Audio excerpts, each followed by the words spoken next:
araw sa atin mga ka-YouTubers. So, ayan si Elias Kia Vargas.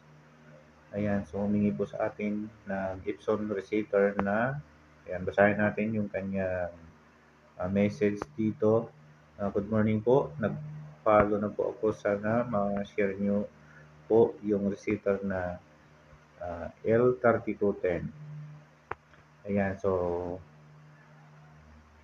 ngayon nag-send na ako ng ito, sinend ko na sa kanya yung mga link kung saan niya i-download yung receiver na L3210. So, yan yung mga link. Ayan. So, sinabi ko rin na picturean niya pag na-receive na niya yung kanyang printer. Ayan. So, sabi niya, okay, i-open ko muna yung link. So, pagka-open niya ng link, ganito yung nakita niya.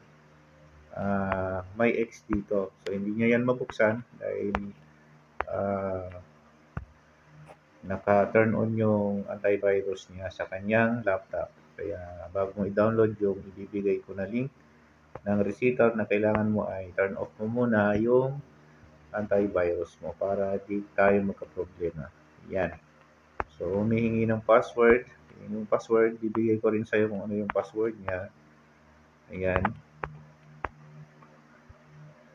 So, ayan na.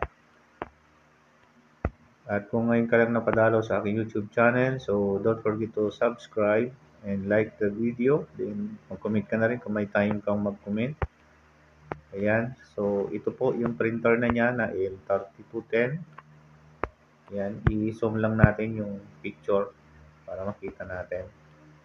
Ayan. So, ito siya. Yung model niya L3210. Okay na. And ang sabi niya, okay na po ang printer ko. Thank you so much po talaga. Magkano po ang bayad, sir? Ayan. So, ang singil ko talaga dito pag ako ang nagre-reset ay 400 pesos yung singil ko. Pero,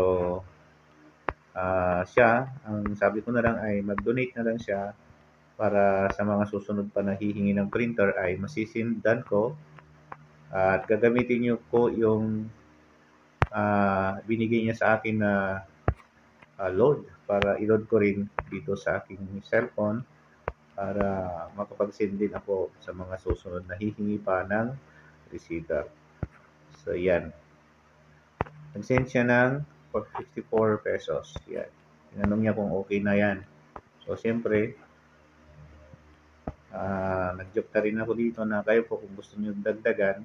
Sabi ko din, salamat po. So, anyway, malaking tulong na din yan. Makakatulong na din para sa mga hihingi ng receiver ay may magagamit tayo pang load dito sa ating cellphone. So, yan naman yung purpose natin, makatulong sa iba. At din kung gusto mo naman matulungan yung susunod na mabibigyan natin ng receiver na nangangailangan na kagaya natin, so pwede ka rin mag-donate. So, maganda sana kung medyo taasan mo na rin, no? Pero optional lang yun. Ayan. Pwedeng 100, pwedeng 200. Ayan, ang pinakamataas na nagbigay dito sa akin ay 100 pesos. Ayan, depende sa'yo kung medyo makaluwag-luwag ka naman, ay pwede mo naman mag-donate ng medyo nakakatulong, mas nakakatulong pa sa iba. Ayan. So, siyempre,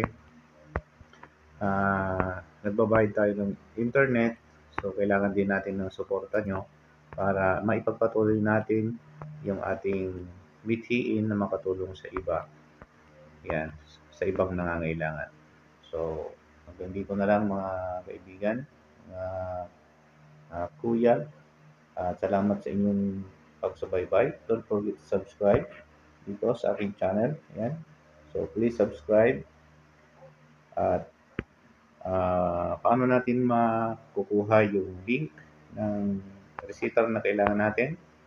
Ayan. Mag-message lang po kayo sa aking Facebook. Ayan, nandito na rin po.